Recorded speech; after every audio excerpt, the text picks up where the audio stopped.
Luzon, Visayas at Mindanao. Ako si Mr. So at ngayon ay ating tutuklasan ang isang babae na tinatago nila sa pangalan na Ana kung saan mayroon siyang kondisyon na nahihirapan siyang makipagkomunikasyon sa kanyang mga kapwa. So, ang condition na to ay tinatawag natin ASD or Autism Spectrum Disorder. At ang Autism Spectrum Disorder ay isang kondisyon or neurodevelopmental disorder kung saan nakakaapekto ito sa pakikipag-usap, pakikipag-ugnayan sa ibang tao, at pag-uugali. At ayon sa pag-aaral, magiging kumulang sa isa sa bawat 100 bata ang meron ito. Kaya lumipad ang aming team para puntahan ang isang pasyente natin na meron ganito rin na kondisyon. So mula sa Marawi City hanggang sa Inodaran, Marantaw, Lana del Sur, HMGS na yan. Sa edad na 32 years old, hindi pa rin nakakapagsalita si Ana. Hindi rin siya kayang mamuhay ng mag-isa at umaasa pa rin sa kanyang pamilya para sa kanyang pang-araw-araw na pangangailangan.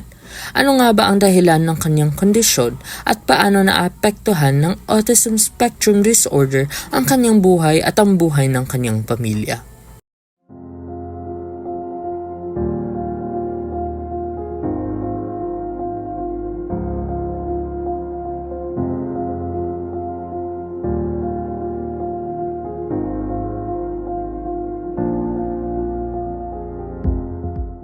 Upang mas maintindihan ang kalagayan ng ating pasyente, nakapanayam namin ang taong matagal nang kasama sa kanyang buhay.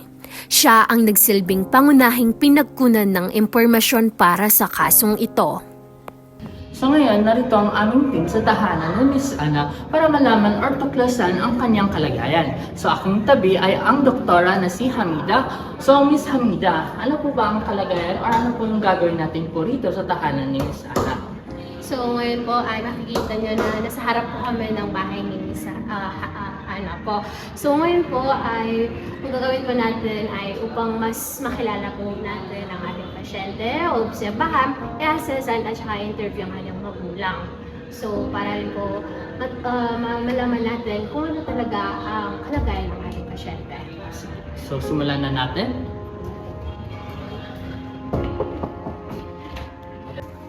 Program ba namin makausap si Miss Ana? Uy, wala si Taros ka, no? Ay, do, free like kami mga pananagsan. Ana, wala si Ana, bisita tano. Taros ka, no? Oh, Miss Ana. Sagot ko pati Ay, po, Miss Ana. Next. So, ngayon po na pwede pong interview po namin kayo. Uy, do, problem. Ang ating pasyente ay isang 32 taong gulang na babae mula sa Inodaran, Marantaw, Lanao del Sur. Sa loob ng maraming taon, nanatili siyang lubos na umaasa sa kanyang pamilya para sa kanyang pang-araw-araw na pangangailangan. Sa kasalukuyan, siya ay diagnosed na may Severe Autism Spectrum Disorder o ASD Level 3 na nangangailangan ng very substantial support. So, kayo po ba yung nanay niya po, ma'am? Uy. So, ma'am, maaari niyo po ba sa akin sabihin po o larawan kung ano po yung kalagayan ng anak niyo po, ma'am? Kay ko labi sa ragon si Ana. Hindi pa pamagana din lumalakaw. Ramig niya dua ragon, hindi pa pamagana din lumalakaw. Di din pa kaswa. Kay kung kakibulog yan, hindi mo kaya pakasuhan na kay kung mga walo ragon sa kanyan din. Nagyuto, may pansin na meron na dis kanyan. Pero, ay detaro, sumisibay sa kanyan din. Ayon sa kanyang pamilya, matagal nang napapansin ang kawalan ng pagsasalita, limitadong pakikipag-ugnayan sa ibang tao, paulit-ulit na kilos at lubos na pagdepende sa kanyang mga tagapag-alaga. Ayon sa pamilya, nagsimula ang mga sintomas noong maagang pagkabata. Hindi siya natutong magsalita tulad ng ibang bata. Hindi rin siya nakabuo ng normal na social interaction. Kapansin-pansin din ang paulit-ulit na paggalaw ng katawan at pag-iwas sa pakikisalamuha. Isa sa mga pinakakapansing-pansing bahagi ng kanyang kasaysayan ay ang delayed developmental milestones. Habang karamihan sa mga bata ay natutong maglakad sa loob ng unang taon ng buhay, siya ay nakapaglakad lamang sa edad na 8 taong gulang. Hindi rin siya kailanman nagkaroon ng functional speech. Upang mas maunawaan natin ang kaso ng ating pasyente, makikita natin dito ang family genogram ng ating pasyente. So makikita natin dito ang kanyang mga magulang, ang kanyang mga kapatid, at ang kanyang lolo at saka lola na lahat po sila ay buhay. Bagamat po, ayon po sa sinabi ng kanyang nanay na wala po silang family history ng ASD or Autism Spectrum Disorder, ngunit po, hindi po natin maalis na maaaring may posibilidad po na magkaroon po ng genetic susceptibility. Ngunit ang isa po sa pinaka-importante ay sa loob po ng 32 years ay hindi po siya hiniwan ng kanyang pamilya. Sa loob ng 32 taon, nanatiling iba ang kanyang mundo. Hindi siya nakapag-aral, hindi siya nakapagtrabaho, hindi rin siya nagkaroon ng kakayahang mamuhay ng mag-isa. Ang kanyang buhay ay umiikot sa kanyang pamilya na siyang nagsilbing kanyang gabay at boses. Ngayon, makikita natin ang mga espesyalista o mga psychiatrist na inaobserbahan at ina-assess si Ana, pamamagitan ng MMSE at iba pang mga proseso. Sa kabila ng kanyang kondisyon, nanatiling stable ang kanyang physiological status. Kabilang sa mga naobserbahan ang poor eye contact, repetitive movements, social withdrawal at limitadong pagtugon sa kapaligiran. Ang pasyente ay conscious, ngunit hindi oriented sa oras, lugar at tao. May limitadong eye contact at object tracking. Regular at walang respiratory distress. Normal ang circulation at capillary refill. Nakakalakad ng mag-isa ngunit may repetitive movements gaya ng rocking. Sa isinagawang MSE or Mental Status Examination, napansin ang iba't ibang katangiang naaayon sa Severe Autism Spectrum Disorder. Mapapansin ang limitasyon ni Ana sa personal grooming at self-care activities. Kapansin-pansin din ang repetitive behaviors tulad ng rocking at staring episodes. Nananatiling nonverbal si Ana at nahihirapang maipahayag ang kanyang mga pangangailangan gamit ang salita. Limitado rin ang kanyang emosyonal na pagpapahayag at hindi ito palaging naaayon sa sitwasyon. Dahil sa kanyang limitadong komunikasyon, mahirap masuri ng buo ang kanyang thought process at thought content. Hindi rin siya nakapagbigay ng tugon sa mga tanong tungkol sa oras, lugar at pagkakakilanlan. Napansin din ang kapansanan sa memorya, attention, concentration, judgment at insight na nakakaapekto sa kanyang pang-araw-araw na panggana. Ayon sa psychiatrist, batay sa isinagawang MSE or Mental Status Examination, ang mga findings na ito ay naaayon sa diagnosis na Severe Autism Spectrum Disorder. Ipinapakita ng assessment ang malubhang epekto ng Autism Spectrum Disorder sa komunikasyon, pag-uugali at cognitive functioning ni Ana. Upang masuri ang kasalukuyang kalagayan ng pag-iisip at kakayahang pangkaisipan ng pasyente o ang pasyente nating si Ana, ay isinagawa ng mga student nurses ang Mini Mental Status Examination o MMSE kay Ana. Isa itong standardized cognitive assessment tool na ginagamit upang masukat ang memorya, atensyon, orientasyon, kakayahan sa wika at iba pang aspekto ng pag-iisip. Good morning, Ana. Ana, alam mo ba kung nasan tayo ngayon? Alam mo ba kung bakit ako nandito ngayon? Sige, Ana. May sasabihin ako sa'yo, pero dapat tandaan mo, ha? Sige, tandaan mo yung lapis, ballpen, tsaka papel. Ano nga ulit yun? Ano yung tatlong sinabi ko? Pero tandaan mo yun, ha? Kaya tatanong ko ulit yun mamaya sa'yo, ha? Sige. Ngayon naman, Ana, may papakita ko sa'yo. Sabihin mo kung ano tong pinapakita ko sa'yo, ha? Sige, Ana, ano to? Ito? Ano to? Ito? Next. Sunod naman, Kay, may ipapagawa ko sa'yo. Ang gagawin mo lang, yung ipapagawa ko sa'yo, kung gagawin mo lang. Okay, Ana, kunin mo yung papel sa akin. Ana, kunin mo. Sige. Ana, kaya mo ba itong basahin? Pag nabasa mo, nagawin mo rin kung ano yung nabasa mo. Sige. Ngayon naman, Ana, na mag-drawing tayo ha. May ipapakita ko sa'yo, tapos gayahin mo. Andito na rin yung ida-drawing mo. Sige, Ana. Sa pagsusuri na isinagawa mula sa orientation, memorya, atensyon, recall, language hanggang sa visuospatial skills, hindi nakapagbigay ng tugon ang pasyente. Hindi rin niya nasunod ang mga simpleng verbal commands na kinakailangan upang makompleto ang pagsusuri. Dahil dito, nakakuha ang pasyente ng kabuang 0 out of 30 na score sa MMSE. Ang resulta ay nagpapakita ng matinding kapansanan sa iba't ibang aspekto ng cognitive functioning. Sa kaso naman ni Ana, ang kanyang severe autism spectrum disorder at pagiging nonverbal ay malaking hadlang upang makilahok ng makabuluhan sa pagsusuri. Ang resulta ay hindi lamang sumasailalim sa kanyang limitadong kakayahang makipagkomunikasyon kundi pati na rin sa malalim na neurodevelopmental impairment na nangangailangan ng patuloy at buong panahong suporta mula sa kanyang mga tagapag-alaga. Matapos ang masusing pagsusuri, sinuri naman ng psychiatrist ang kondisyon ng pasyente gamit ang pamantayang itinakda ng Diagnostic and Statistical Manual of Mental Disorders or DSM-5, which is ang pangunahing gabay sa pagdiagnose ng mga psychiatric at neurodevelopmental disorders. Unang criteria ay mayroong persistent deficit in social communication and social interaction. Sa kaso ni Ana, hindi siya nakikipag-usap sa ibang tao at hindi siya tumutugon sa social interaction. Makikita sa obserbasyon na limitado ang kanyang eye contact, wala siyang verbal communication at hindi siya tumutugon sa mga pagtatangkang makipag-ugnayan sa kanya.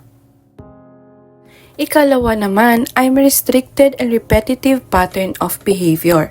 Napapansin sa pasyente ang paulit-ulit na galaw, kahirapan sa pagbabago ng routine at limitadong interes sa mga gawain. Ayon sa pamilya, mula pagkabata ay nakitaan na siya ng repetitive behaviors at labis na pagkadepende sa nakasanayang gawain. Ikatlong criterion, ang mga sintomas ay nagsimula noong maagang yugto ang kanyang buhay. Ayon sa kanyang developmental history, hindi siya nakapagsalita at nahuli na rin ang kanyang motor development. Sa katunayan, nakalakad lamang si Ana sa edad na 8 taong gulang at nanatiling non-verbal hanggang sa kasalukuyan. Ang ikaapat, ang kondisyon ay nagdudulot ng matinding epekto sa kanyang pang-araw-araw na pamumuhay. Hindi siya makapag-aral, makapagtrabaho o makapamuhay ng mag-isa. Ikaliman naman na criterion ay bagamat may matinding cognitive impairment si Ana, hindi lamang ito maipapaliwanag ng intellectual disability. Ang kanyang social communication deficits at repetitive behavior ay malinaw na naaayon sa autism spectrum disorder. Para mas maintindihan natin ang kaso ng pasyente, narito si Dr. Darakag upang ipaliwanag ito. So ngayon, aking ipapaliwanag kung ano nga ba ang meron sa brain ng may autism na tao. So think when you were first behind the wheel learning to drive a car, you were probably extremely conscious about where your hands were on the steering wheel, how often you need to check on your mirrors, and how close you could get to the car in front of you. But over time, all of that began to feel more natural. Now you can fiddle with the radio and talk to your friends, and you automatically drive faster on the highway without having to think about it. That's because of the cerebrum, a butterfly-shaped structure at the base of the skull. So what the cerebrum allows you to do is basically take all of that explicitly cognitive thought about information, fine-tune it, and then make a prediction that when I'm getting into the car, I'm going to do this motor program. For years, scientists believed that the cerebrum's main function was to coordinate movements. If you look in the textbooks and if you look at the history of neurology, People have always thought of the cerebrum as being involved in controlling smooth movement, maybe processing sensory information. So if you are learning a dance step, maybe adapting when you encounter a slippery surface and want to keep yourself from falling. But increasing evidence has shown the cerebrum also plays an important role in cognition and social tasks that can be difficult for autistic people. There's some evidence that perhaps it regulates not only movements, but maybe cognition, emotion, and a wide range of other functions. One of the earliest clues linking the cerebellum to autism came from studying postmortem autism brains. These brains often show a loss of specialized brain cells known as the Purkinje cells, which are responsible for carrying signals out of the cerebellum. Depending on the study you're looking at, it's 50 to 90% of cases have a decrease in Purkinje cells numbers. So even up to greater than 50% reduction, so pretty significant changes. Scientists have been able to trigger social problems in mice by deleting genes associated with autism in Purkinje cells. A lot of these models show significant abnormalities in behavior that would be relevant for autism, such as social impairment, repetitive behaviors, inflexible behaviors. These kind of things are pointing at a critical role for the Purkinje cells in the regulation of these behaviors. In the 2000s, researchers learned that the region of the cerebellum that are activated depends upon the task of the hands, that helped the researchers expand their understanding of the cerebrum's role to include prediction and correction of the errors. Just as the cerebrum prevents people from tripping on an uneven sidewalk, and it may also alert them when they sit too close to a conversation partner or help them laugh or emphasize at appropriate times. It does these things by ultimately allowing your brain in some way and your body to make a prediction. Researchers believe there may be an important critical period early on in the development that links the cerebrum to social behavior. One study showed that inactivating the cerebrum early in a mouse life, but that later on leads to autism like traits. So people whose cerebrum are damaged from tumors or strokes may develop subtle social and emotional problems, but they do not become autistic. There is something about the cerebrum that is very particular to that part of the brain and also has effects that are cumulative in the sense that they have a big effect in early life, and then those effects are not so large later in life. Scientists are hoping further research in this crucial brain area might inspire a search for new autism treatments. Ideas range from electrical stimulation of the region to shaping cerebellar circuits through the video games. So if we could imagine the successes of the deep brain stimulation in treating Parkinson's disease, imagine if there were some regions where we could go in and say, doot, doot, doot, and tickle it, and then get some kind of outcome from behavior in the domain of the autism, then it would be amazing. So that will be all for the brief discussion on the autism, what's inside the autism. I hope you learned something. Sa psychiatric nursing, mahalaga ang pagbuo ng therapeutic relationship sa pasyente. Sa orientation phase, sinimula ng mga student nurse ang pagbuo ng tiwala kay Ana. Sa working phase, isinagawa ang iba't ibang therapeutic activities tulad ng music at art therapy upang hikayatin ang kanyang pagkikilahok at mapalakas ang interaksyon. Samantala, sa termination phase, maayos na isinara ang therapeutic relationship sa pamamagitan ng pagbibigay ng pasasalamat at malinaw na pagtatapos ng kanilang mga session. Bagamat nanatiling nonverbal si Ana sa buong proseso, ipinakita niya ang pagtanggap sa presensya ng mga student nurse at sa mga isinagawang therapeutic activities. Ating tunghaya ng isang araw sa buhay ng isang pasyenteng may autism spectrum disorder. Nagsisimula ang araw sa pag-inom ng mga iniresetang gamot. Bago ito ibigay, maingat na inihahanda ng kanyang ina ang mga gamot at tinitiyak na tama ang gamot at doses para sa pasyente. Sa araw na ito, iinumin ng pasyente ang risperidone, clonidine at biperidine. Unang iniinom ang risperidone na tumutulong sa pagkontrol ng pagiging iritable, agresibong pag-uugali at pagbabago ng mood. Kasabay nito, binabantayan ang mga posibleng side effects tulad ng antok at pagkahilo. Sunod naman ang clonidine, na nakakatulong mabawasan ng hyperactivity at impulsiveness sa pamamagitan ng pagpapakalma sa nervous system. Minomonitor din ang pasyente para sa antok at mababang presyon ng dugo. Huling iniinom ang bipiridine na tumutulong maiwasan ang panginginig at paninigas ng kalamnan na maaaring dulot ng antipsychotic medications. Matapos ang kanyang medication routine, nagpapatuloy ang pasyente sa kanyang mga pang-araw-araw na gawain sa pamamagitan ng tamang pag-inom ng gamot at patuloy na pagmamanman na tutulungan siyang magkaroon ng mas maayos at komportableng pang-araw-araw na buhay. Ang Autism Spectrum Disorder o ASD ay isang kondisyon na nakakaapekto sa komunikasyon, pag-uugali at pang-araw-araw na pamumuhay ng isang tao. Dahil sa mga hamong dulot nito, ilang pangunahing suliranin ang natukoy sa pasyente at nabigyang tugon sa pamamagitan ng mga nursing care plan. Isa sa mga pangunahing hamon ng pasyente ay ang hirap sa pakikipagkomunikasyon. Upang matulungan siya, gumamit ng simpleng salita, visual cues at picture cards. Dahil dito, nakapagpakita siya ng alternatibong paraan ng komunikasyon tulad ng eye contact at mga kilos o galaw. Naging hamon din ang pagdepende ng pasyente sa caregiver para sa mga gawain tulad ng pagligo at pagbibihis. Sa pamamagitan ng simpleng instructions at visual cues, nahikayat siyang makilahok sa kanyang mga pang-araw-araw na gawain.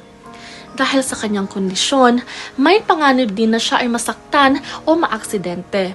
Upang maiwasan ito, tiniyak na iligtas ang kanyang kapaligiran at isinagawa ang masusing pagmamasid sa kanya sa lahat ng oras. Sa pamamagitan ng mga nursing interventions na ito, natulungan ng pasyente na mapabuti ang komunikasyon, mapalakas ang kanyang kakayahan sa pangangalaga sa sarili, at mapanatili ang kanyang kaligtasan sa araw-araw. Sa paglipas ng panahon, mas lumalawak ang kaalaman ng mga eksperto tungkol sa Autism Spectrum Disorder o ASD. Dahil dito, mas marami na ring paraan upang mas maagang matukoy ang kondisyon at mas mabigyan ng tamang suporta ang mga taong may autism. Upang talakayin ang mga pinakabagong development sa ASD at ang maaaring maging kalagayan ng mga pasyenteng tulad ni Ana, pakinggan natin ang paliwanag ni Doktora na isang psychiatrist at developmental specialist. Magandang araw po. Sa mga nakaraang taon, malaki na ang naging pag-unlad sa pag-aaral at pagmamahala ng Autism Spectrum Disorder o ASD. Isa sa mga pinakamahalagang development ngayon ay ang mga paggamit ng Artificial Intelligence o AI sa maagang pagtukoy ng autism. Sa tulong ng AI, masusuri ang eye movements, facial expressions at behavioral patterns ng mga bata upang mas maagang matukoy ang mga sinyales ng ASD. Napakahalaga nito dahil ang maagang diagnosis ay nagbibigay ng pagkakataon para sa mas maagang intervention. Malaki rin ang naging kontribusyon ng mga advanced brain imaging techniques tulad ng functional MRI o fMRI. Sa pamamagitan nito, mas nauunawa natin kung paano naapektuhan ng autism ang koneksyon ng iba't ibang bahagi ng utak. Ipinapakita ng mga pag-aaral na ang ASD ay hindi lamang nakakaapekto sa isang bahagi ng utak, kundi sa buong network na responsible sa komunikasyon, pag-uugali, emotion at social interaction.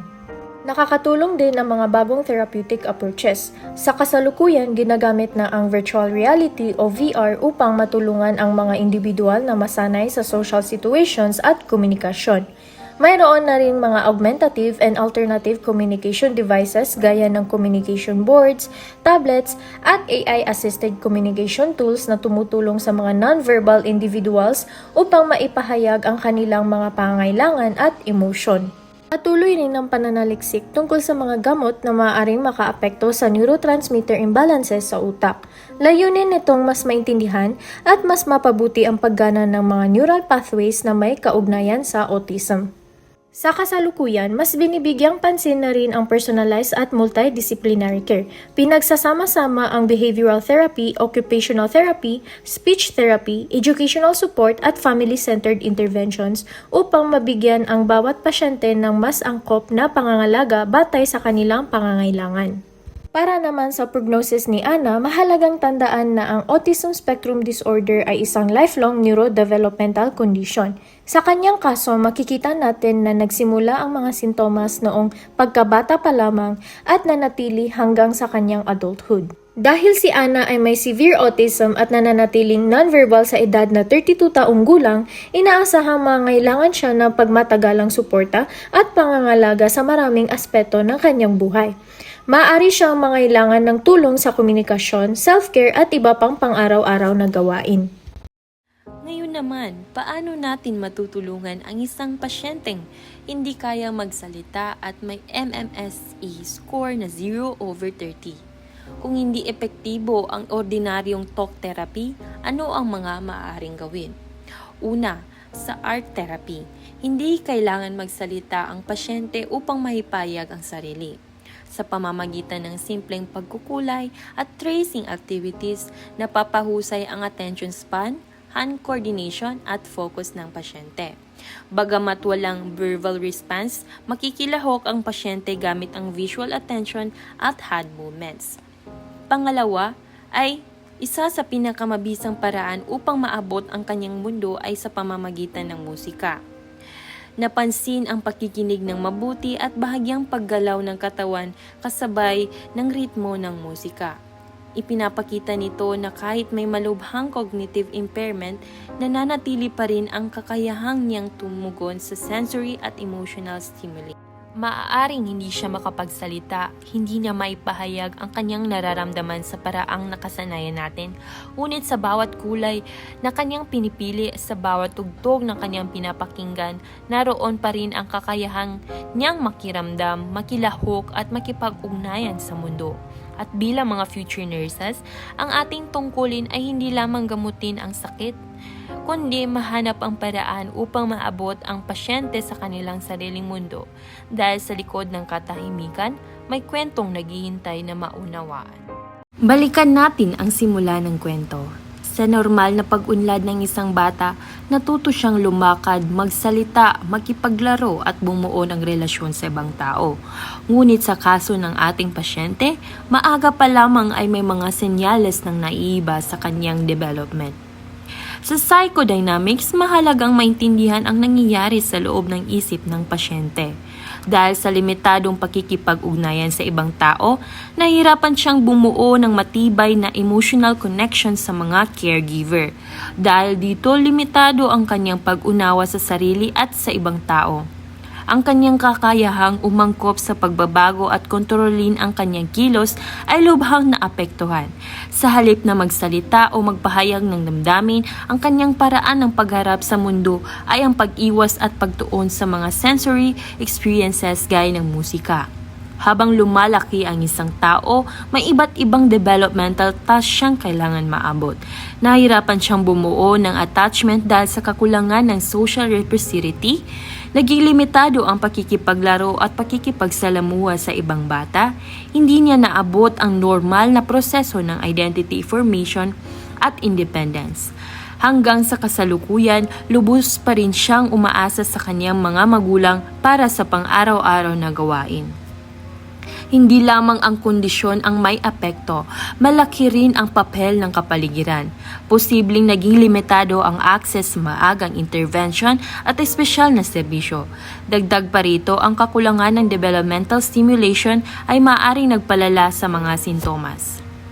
Sa pagsama-sama ng lahat ng mga salik na ito, nagkaroon ang pasyente ng severe autism spectrum disorder na may matinding cognitive impairment at social withdrawal. Sa likod ng katahimikan ni Ana ay isang kwento ng pagmamahal, pagtitiis at walang sawang pag-aaruga. Ipinapakita ng kanyang karanasan ang kahalagahan ng maagang pagkilala. tamang suporta at pangmatagalang pangangalaga para sa mga taong may autism spectrum disorder. At bilang mga mamamayan, mahalagang makita natin na hindi lamang diagnosis kundi ang tao, pamilya at komunidad na kasama niyang humaharap sa hamong ito.